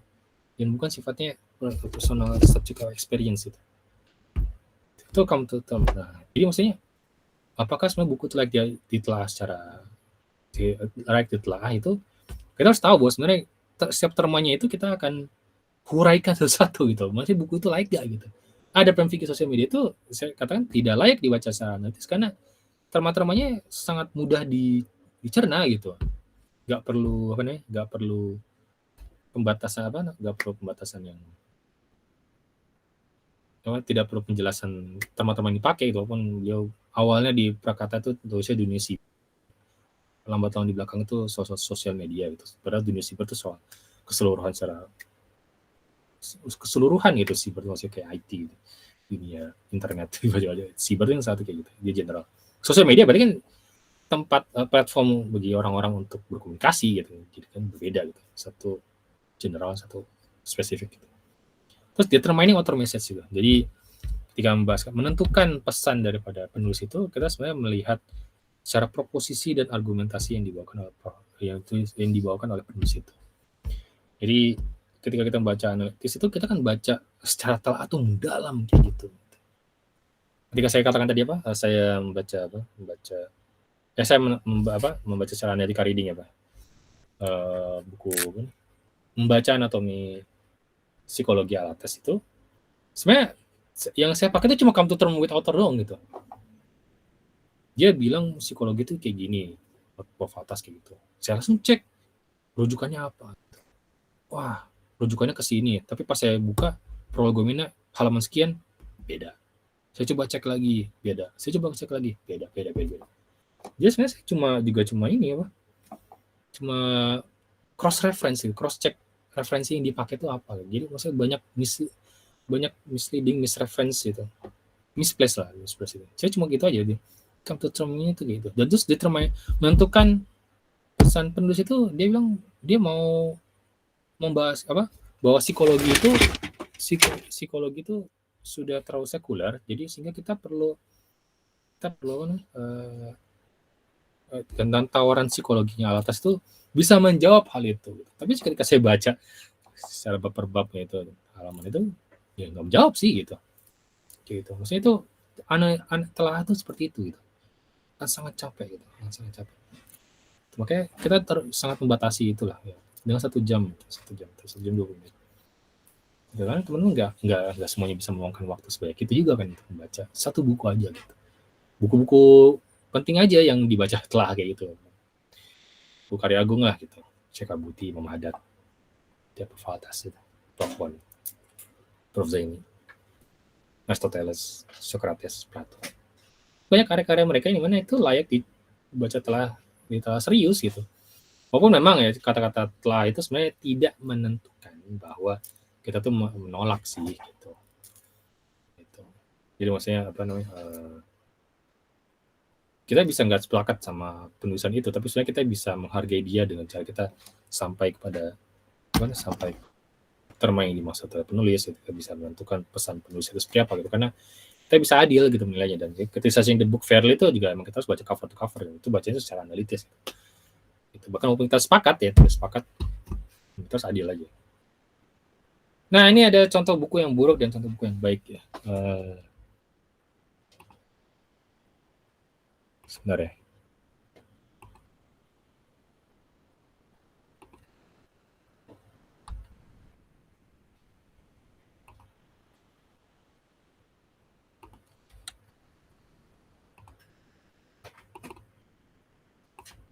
Oke teman-teman, di sini ada contoh buku yang buruk gitu, walaupun ya ini international bestseller gitu.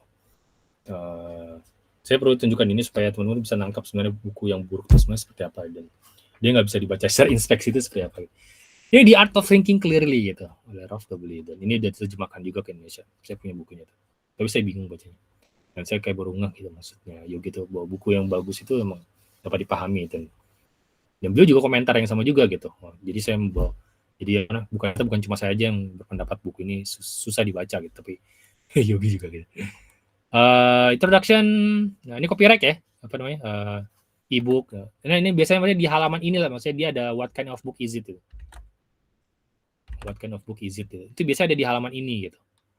Nah, tapi ini nggak ada ya, beberapa buku juga ada yang nggak ada. Tapi kalau buku yang baik itu biasanya ada. Jadi kalau teman-teman tuh nggak nemu, ya teman-teman harus tentukan itu sebenarnya buku tentang apa. Lalu ada introduction, terus kemudian isinya tuh langsung 1 sampai bawah. Ada 90-an, ada 99. Tapi isinya ada logical fallacy gitu. Jadi dia katanya meneliti di semacam di forum apa namanya? Di forum online itu, forum online. Entah Reddit ya atau entah apa ya. Atau wiki. Maksudnya dia meneliti bahwa banyak orang berargumentasi itu dengan cara salah gitu. Ya, akhirnya dia menunjukkan kesalahan-kesalahan berpikir yang tampak di situ. Tampak itu. Apa? Cara dia menulisnya itu introduction ya, makanya bilang siapa? Nah, dia menyebutkan bahwa apa yang dimaksud what expert call cognitive error itu, jadi kesalahan kekeliruan berpikir. Gitu. Ada systematic deviation from logic. Tapi sebenarnya ketika dia menuliskan ini, maka dia hanya menunjukkan ini cara-cara salah berpikir gitu. Jadi sebenarnya dia tidak menjawab, okay, how to think clearly. Dan mestinya judulnya adalah how to not thinking clearly. Karena dia hanya menunjukkan cara-cara yang salah sebenarnya. Ini cara salah berpikir. Ada survivorship bias, ada cognitive bias, ada ini bias. Isi itu bias semua. 99 chapternya itu isinya tuh ada soal bias-bias kesalahan berpikir. Jadi maksudnya dia nggak bilang clearly itu enggak gitu. Beda sama karyanya Dr. Zaidi bin Asmail apa soal Islam and Higher Thinking gitu. Itu pendek gitu, cuma 30 halaman gitu. Itu dibahas matrikulasi jadi gitu. Tapi di penulisnya tuh menjabarkan soal bagaimana berpikir secara sistematik gitu. Jadi kita harus berangkat dari apa yang kita yakin menuju yang tidak tahu, itu tidak apa yang tidak tahu, terus kita harus kita harus berangkat dari yang kuli ke juz'i gitu. Lalu sebenarnya kita bisa cross reference. Jadi itu unit cognate kita harus melihat mengumpulkan dua hal unit baru untuk sampai pada pemahaman baru gitu. Dari Ghazali.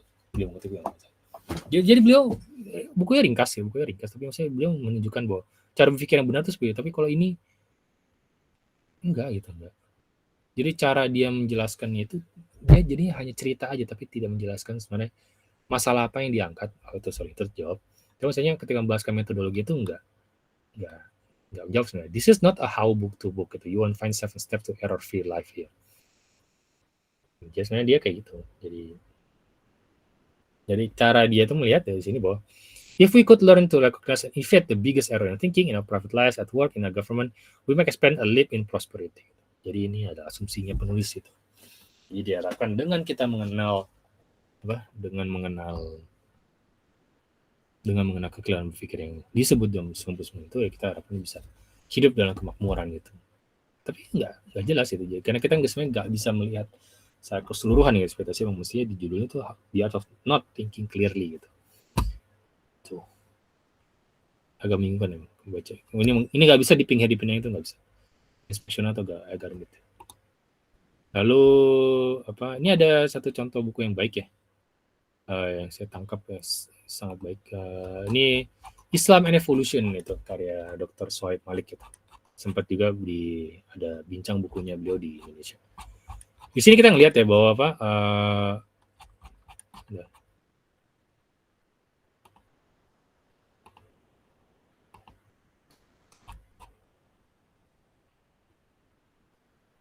nggak ada juga sini.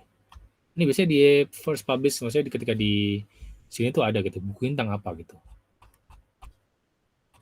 Nah jadi argumentasinya Dr. Sohaib Malik tuh bahwa beliau beranggapan bahwa bahwa kita harus menelaah evolusi itu secara adil gitu. Kita harus melihat itu karena orang-orang yang menilai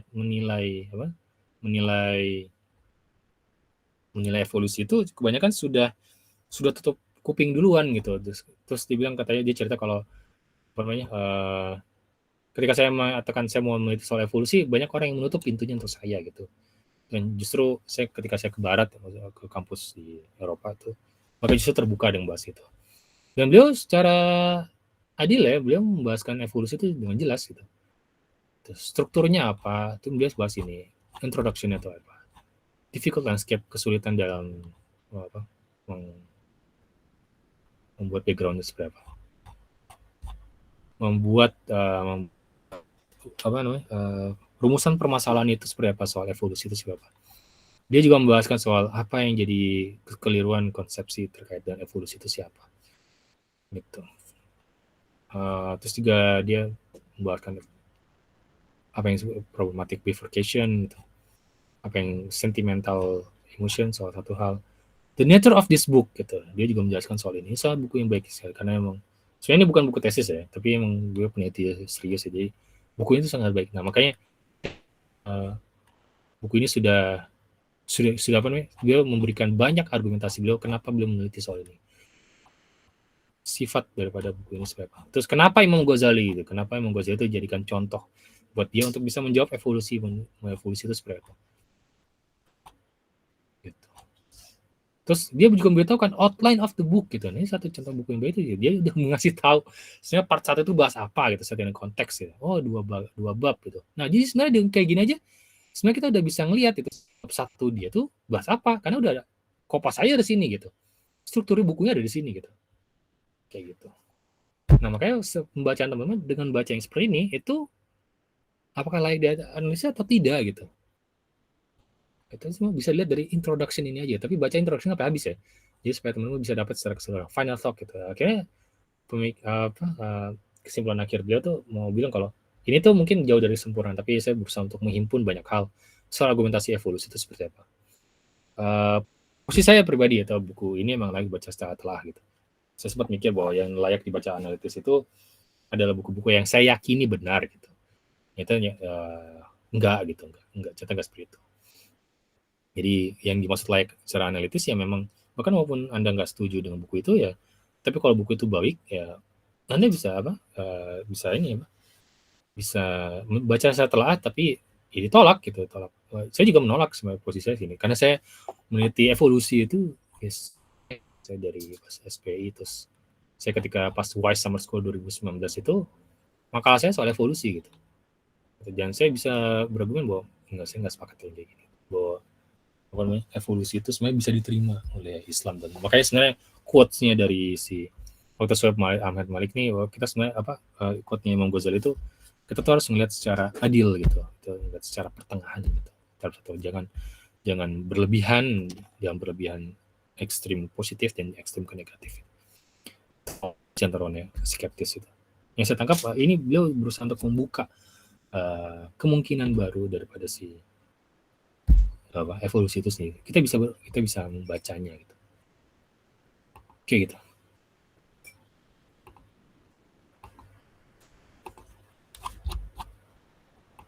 Oke, mohon maaf, kita udah 9:40 ya. Kalau teman-teman ada yang mau bertanya, dipersilakan ya.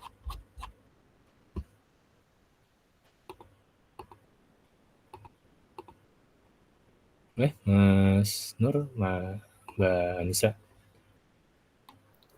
Mau tanya Kak? Iya, boleh. Aku ada 2 pertanyaan. Yang pertama tadi terkait 4 pertanyaan inspectional reading. Pertanyaan terakhir mengenai apakah kita menilai apakah buku itu layak atau enggak untuk dilanjutkan ke analytical reading. Kalau dari Kak Lanang sendiri, biasanya standarnya apa sih gitu yang buat Kak Lanang memutuskan gitu, oh buku ini layak nih gini untuk kita lanjutkan ke analytical reading, itu satu. Habis itu yang kedua, untuk mau nanya aja, apakah Kak Lanang punya contoh gitu untuk tulisan hasil dari inspectional reading yang mungkin bisa buat gambaran buat kita sebenarnya inspectional reading itu batasannya gimana sih, karena kayak aku pribadi, aku belum selesai baca bukunya Adler dan belum pernah ikut kelas how to read a book, mungkin biar lebih punya gambaran tentang inspectional reading gitu. Terima kasih. Oke, yang pertama itu standar saya ketika membaca Does It Deserve Undergrading itu sebenarnya buku itu secara serius ditulis gitu. Bukti dia serius itu dengan cara di prakatanya itu gitu. Dia menjelaskan background masalahnya, dia menjelaskan rumusan pertanyaannya, dan dia menjabarkan metodologinya gitu. Terus akhirnya dia membahaskan secara sistematik argumentasinya gitu di bab-bab yang ada itu. Ketika lihat table of content, kita sebenarnya bisa ngelihat sebenarnya buku itu sebenarnya koheren nggak sih sebenarnya sama judulnya gitu. Kan makanya kenapa baca prakata itu penting, karena sebenarnya rumusan pertanyaannya itu ada di prakata itu. Jadi cara kita membaca itu sebenarnya dengan memakai kacamatanya si penulis itu, bukan dari kitanya. Jadi beda gitu. Makanya tadi saya bilang pertanyaan pertama, kedua, dan ketiga itu what kind of book is it, what kind of book is it, what the book is about, apa yang membahaskan di prakata. Lalu what is the source? Oke, ada 3 pertanyaan untuk membaca secara apa adanya. Saya tekankan ini bahwa membaca apa adanya karena teman-teman sebenarnya tidak perlu membuat kalimat-kalimat teman-teman sendiri gitu, karena teman-teman cukup aja kopas aja gitu, tapi kopasnya teman tuh pas gitu, quote aja emang quote di situ. Nah terus Does It Deserve Undergrading berarti bukunya tuh sebenarnya buku itu dia bisa menjawab pertanyaan itu lebih jauh apa enggak gitu. Nah ketika saya bahaskan di Adab dan Fikih Sosial Media itu satu contoh yang jawabannya itu enggak gitu, jawabannya enggak layak dibaca analitis. Karena dia akhirnya membahaskan secara interaksi aja gitu. Jadi gimana saya sebenarnya bisa dapatkan tempat lain gitu. Walaupun saya berargumen gitu walaupun buku itu tidak layak di secara analitis, tapi kita sebenarnya bisa mendapatkan kumpulan-kumpulan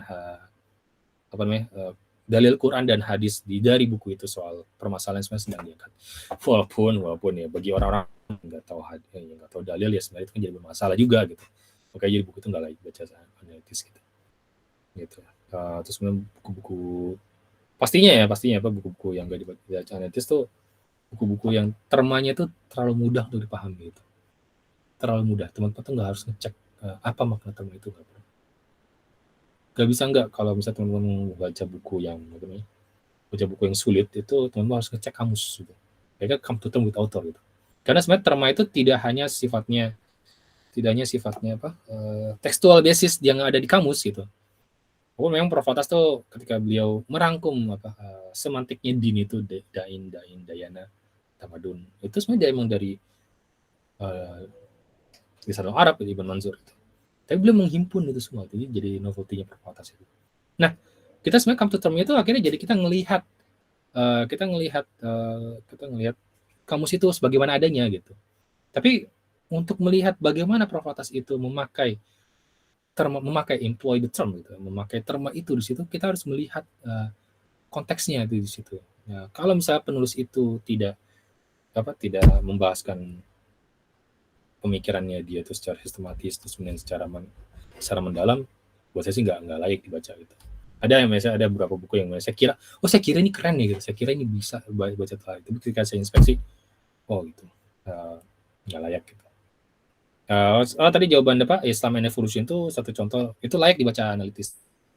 Tapi walaupun memang saya katakan saya tidak sepakat gitu. Karena saya ada penelitian soal evolusi kan. Gitu. Tapi maksudnya kata-kata telah itu ternyata memang itu dia layak dibaca secara serius gitu, misalnya mendalam gitu. Dan juga soal membaca anatomi psikologinya atas itu juga sifatnya ya layak dibaca analitis gitu. Tapi kita justru untuk berusaha untuk membenarkan pesan-pesan kekeliruan yang ada di pesannya penulis gitu. Jadi ada 2 perbedaan yang cukup signifikan ketika membahaskan iya karena apa, ketika enggak karena apa gitu. Tapi bukan kalaupun ya itu tidak berarti kita sepakat gitu. Jadi kayak gitu. Kita bisa katakan ya itu deserve undergrading, tapi kita nggak sepakat, itu bisa. Tapi itu nggak perlu ditulis ya itu.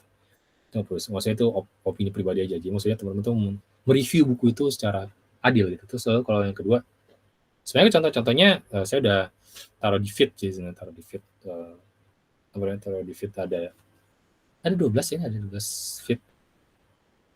Apa? Contoh saya inspect buku itu seperti pada ada 12 judul yang saya inspect gitu. Buku terakhir yang saya inspect saya taruh di feed itu adalah Al-Ghazali and His Theory of Soul gitu. Nah, itu ternyata adalah sebuah ada sebuah tesis gitu, itu sebuah tesis. Nah, kalau buku-bukunya disertasi, tesis yang mungkin itu bisa bukunya bagus. Karena udah struktur, udah sistematis gitu. Kayak misalnya bukunya Prof. Hamid yang kausalitas itu juga sangat bagus sih, sistematis. Jadi pokoknya kalau satu pakai buku lagi dibaca nanti satu enggak, lihat itu buku apa gitu. Nah, itu bukunya dari tesis atau bukan gitu. Lalu kemudian apakah penulisnya itu serius apa enggak, penulis serius atau enggak gitu. Ya kan banyak ya sekarang kalau penulisnya itu ya self development kayak gimana tuh. Ya seru tuh saya, tapi buku-buku mereka tuh ya bukunya sekali baca aja sih gitu. Karena dulu ketika saya baca kayak 2010, 2014 tuh saya menggandrungi banget self development supaya paham, menjadi motivator kayak gimana. Baca NLP kayak gimana. Tapi setelah saya lihat-lihat enggak punya tuh ya cuma bicara itu aja gitu. Ada proposisi terus ada cerita gitu. Jadi sampai-sampai saya mikir, oh kalau orang mau membuktikan proposisi benar atau tidak, itu pembuktiannya dari cerita gitu. Tapi padahal kalau di Profesor enggak gitu. Beliau menjelaskan proposisi di depan yang pertama langsung. Terus beliau menjelaskan argumentasi beliau di bawah. Terus membahaskan argumentasi lagi di bawah lagi. Terus bahas lagi proposisi yang lain gitu. Terus gitu. Yang kayak gitu like bacaan. Pakai tadi saya bahas sekilas tentang analytical reading kan. Jadi sebenarnya termanya tuh perlu kita telah lebih lanjut atau enggak gitu, cara pemakaian termanya itu lagi. Terus juga cara penentuan pesan penulis itu mudah atau tidak gitu. Wah, bukan selalu mudah ya, sorry. Ya masih baru juga sih. Nggak selalu mudah sih, tapi intinya itu great ideas gitu. Itu great ideas gitu. Jadi maksudnya dia membahaskan soal hal yang penting seperti kebahagiaan, akhlak, tentang agama gitu. Ada satu buku itu disertasi UIN ya itu. Saya kemarin nemu di Gramedia. Judulnya Suatu Tuhan Banyak Agama. Disertasi itu. Ya terus di situ beliau akhirnya jatuh ke perennialis sih. Terus juga beliau nulis mencatat nama Prof. Atas juga situ dan murid-muridnya gitu seperti Sani Badron. Sasyam itu masuk juga di situ. Jadi kalau misalnya buku itu layak bacaan layak. Tapi kita menolak. Karena sebenarnya ya kita nggak sepakat lah ada perennialis gitu. Masa kita bisa bersatu dalam tingkatan yang transendental itu, dalam tingkatan esoteris itu. Ya maksudnya kayak gitu ya. Jadi kita like di lah itu sebenarnya kita ngelihat apakah itu, kalau saya mungkin ya kalau ngeliatnya ya itu great ideas atau tidak gitu. Dia membahaskan perkara-perkara penting atau tidak. Dan kalau contoh tadi ada juga gitu. Nanti juga saya minta nanti juga saya kasih contoh beberapa di Instagram saya, itu juga beberapa contoh yang ada di page-page sebelumnya itu. Kira-kira mereka tuh membuat tipe inspection reading itu seperti apa gitu. Jadi gitu. Ya nanti saya contoh gitu. Makanya tadi saya kasih contoh itu supaya kelihatan gitu. Oke, dari Mas Nur.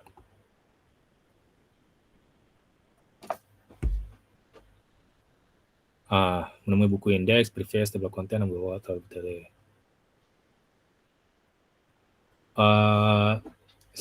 Mungkin saya perlu diklarifikasi juga itu ketika bertele-tele itu apa gitu. Apakah bertele-tele maksudnya terlalu banyak retorik gitu. Kalau memang banyak retorik jadinya memang tidak, atau enggak pengalaman subjektifnya dia penulis ya, jadi itu skip aja sih sebenarnya. Itu sebenarnya tulisan Ustadz Henry itu 5, kan beliau menulis di Indeks Extraction Gender tuh ada 15 halaman setiap judul, setiap cetakan pertama, kedua itu ada 15 halaman gitu.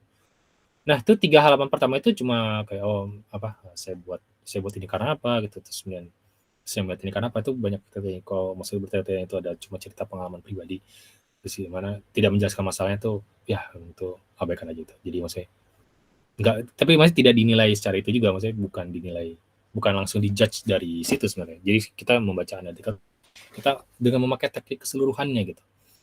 Lihat itu maksudnya secara indeksnya, preface-nya, table content gitu. Sorry, maksudnya bab awal ya, bukan prakata ya. Sorry. Saya salah tadi. Kalau yang maksudnya bab awal itu adalah soal apa namanya? Biasanya kan bab awal tuh biasanya tuh membahaskan ini kan apa namanya? Rumusan masalahnya gitu, terus background dia nulis seperti apa gitu. Terus sekarang biasanya kebanyakan tuh orang-orang tuh nulisnya retorik aja gitu. Apakah kalian pernah berpikir ketika Islam tuh tidak menjadi lagi siapa? Apakah?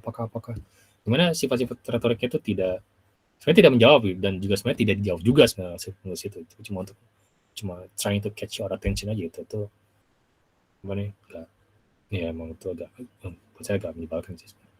Jadi buku itu tidak menjelaskan sebagaimana adanya. Tapi apa namanya di inspek itu kita membaca secara keseluruhan ya gitu, tidak dari bab awal aja gitu. Nah, jadi maksudnya jadi sebenarnya buku yang dimaksud apa tekniknya 6 teknik itu sebenarnya ya kita baca indeksnya, kita baca prakatanya, table content gitu. Dan itu kita dipping dari itu sebenarnya.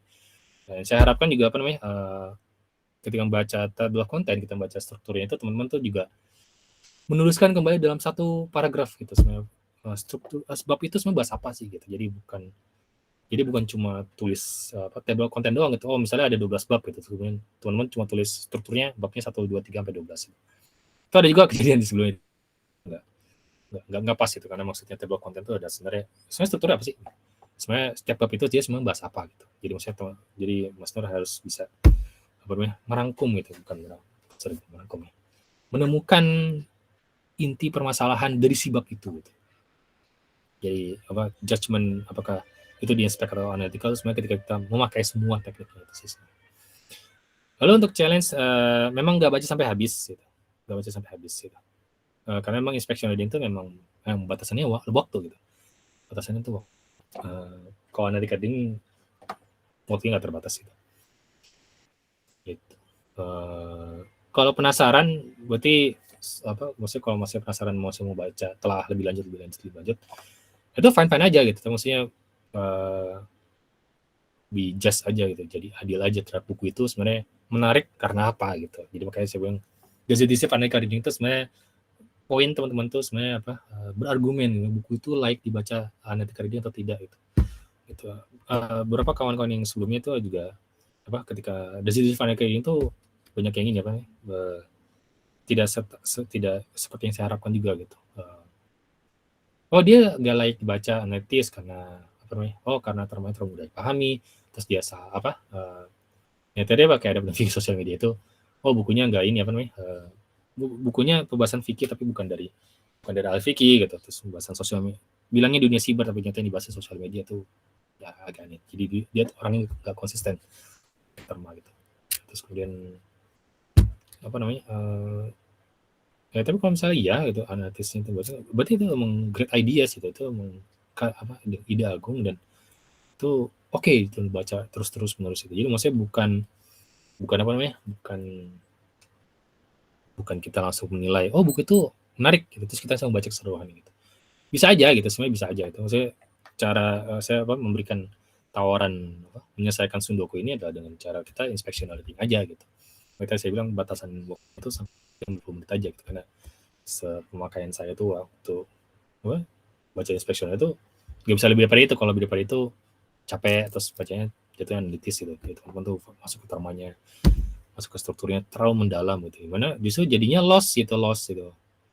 Itu padahal kan tadi saya bilang Atlas juga bilang bahwa kalau teman-teman tuh langsung baca analytical reading tanpa inspeksional itu teman-teman capeknya 2 kali gitu. Baca pertama langsung ngegas, langsung baca pertermanya, kamu tutup metator. Lalu yang kedua teman-teman nggak tahu secara strukturnya atau apa gitu. Sebenarnya inspection reading membaca secara struktur, sikatnya kayak gitu. Baca struktur buku itu bahasa apa sih gitu. Kayak gitu. Nanti saya akan berikan beberapa contoh-contoh yang ada yang dari peserta BSPS sebelumnya gitu. Jadi bisa diambil pelajaran ya. Terus juga bisa ngelihat V3 saya yang nanti saya akan berikan contoh yang ini layak dibaca, yang ini tidak layak dibaca secara analytical reading. Terus saya juga ada channel di YouTube ya soal ada 2 sih pas ya pertama itu ada berpikir sosial media, lalu yang kedua indahnya keserasian gender itu. Yang ada berpikir sosial media itu tidak layak dibaca saat analitis, terus ya indahnya keserasian gender tuh saya kasih penilaian tidak layak dibaca analitis, walaupun saya cuma baca prakatanya doang gitu. Saya baca prakatanya doang, tapi karena prakata itu sudah sangat menjawab banget gitu sebenarnya. Itu tentang apa sih gitu, itu sudah sangat menjawab. Karena jadi kurang lebih Ustadz Henry itu memberikan permasalahan itu 20 bab, terus 3 artikel terakhir itu solusinya gitu. Solusinya adalah soal keluarga gitu. Dan itu akhirnya saya tangkap beliau akhirnya menggaung-gaungkan, mewacanakan soal ketahanan keluarga gitu. Dan sekarang beliau kan lagi bikin kelas ketahanan keluarga gitu, ideologi ketahanan keluarga. Di insist kan. Kayak gitu. Jadi itulah narasinya beliau gitu. Jadi maksudnya yang live itu seperti itu.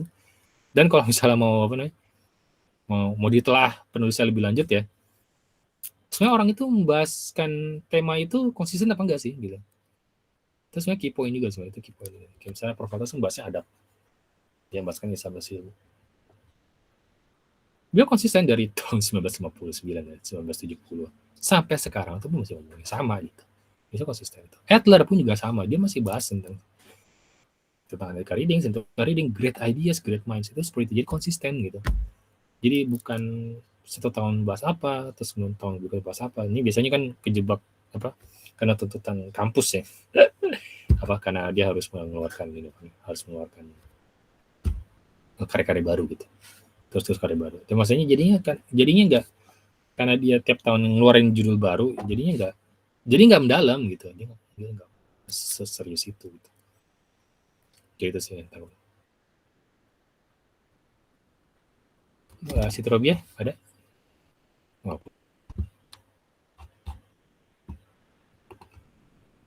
Oke, jawab semua ya.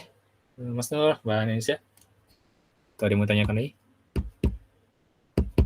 Jadi insya Allah saya rekap lagi Mbak. Jadi kita selama 2 minggu ke depan itu, setiap 2 hari itu kita akan selesaikan 7 buku gitu. Jadi ya disiplin aja gitu. 2 hari 1 buku, 2 hari 1 buku. 2 hari 1 buku. Makanya tadi saya bilang Pak, saya coba baca kayak 9 hari, 11 hari gitu. 9 buku tuh burn out gitu. Setiap hari 1, dan hari ke-6 tuh udah capek banget itu. Terus akhirnya baru lanjut lagi hari kedua. Gitu. Ya, saya kira ini bisa lah gitu. Angkatan pertama ya, batch pertama tuh berhasil semua tuh. Ada 6 yang daftar, terus 4-nya itu berhasil, 7 buku tuh selesai semua. Gitu. Kalau kemarin tuh yang September tuh enggak 3 ada 8 orang mendaftar dan 8 orang mendaftar dan yang sampai 6 itu cuma 3 orang. Sisanya tuh 1, 2 kayak gitu. Nilai berhasil inspection reading-nya. Sebenarnya jadi sebenarnya saya membangun channel ini, saya membaca secara inspection reading aja gitu. Jadi sebenarnya kata indikator berhasilnya itu berhasil membaca secara inspeksi 7 buku. Gitu. Jadi teman-teman tuh membaca secara teknik gitu, secara teknik, bukan saya bilang bukan one stop reading gitu, bukan baca terus mengquote gimana. Yang buat saya tuh agak menyayangkan aja gitu, banyak bookstagram atau enggak orang-orang di book club. Saya cara membaca mereka tuh ketika mereka mereview buku itu cuma sampai pada kalimat puitisnya aja dari penulis itu. Cuma di quote-quote seperti itu. Nggak, tapi intinya saya coba indikator suksesnya adalah teman-teman tuh berhasil menerapkan teknik inspeksi itu ke 7 buku selesai. Gitu sih. Jadi walaupun batch pertama itu 4 orang tuh berhasil gitu, 7 buku. Tapi emang secara kualitas pertanyaan analytical itu nggak semuanya sesuai standar saya gitu. Apalagi yang sebelumnya tuh banyak yang miss dari saya gitu, banyak yang miss, nggak paham apa yang dari saya maksud gitu. Dan intinya adalah teman-teman membaca secara telaten aja inspection itu seperti apa gitu aja. Dan tuh teknik buku yang dipakai terapkan untuk 7 buku gitu. Itu aja sih.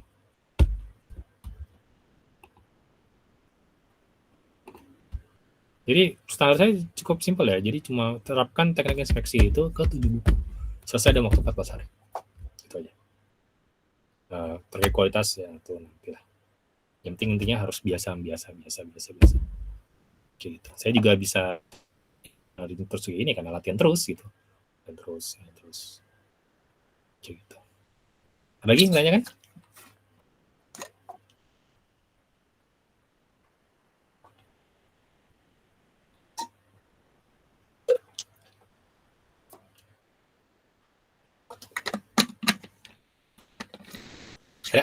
Ya cukup kan ya?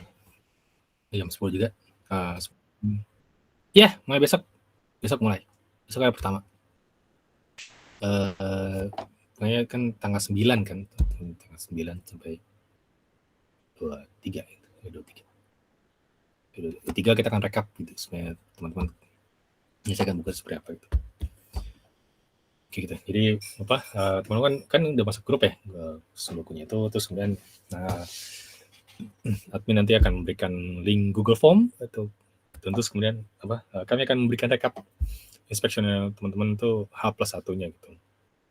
Nanti kami akan berikan contoh seperti apa contoh rekapan yang kami berikan gitu. Gitu. Contoh yang di sebelumnya itu.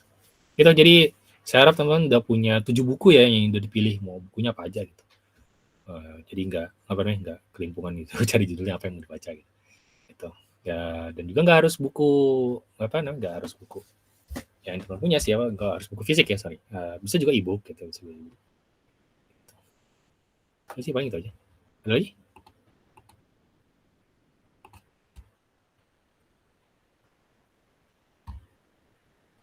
Ada ya?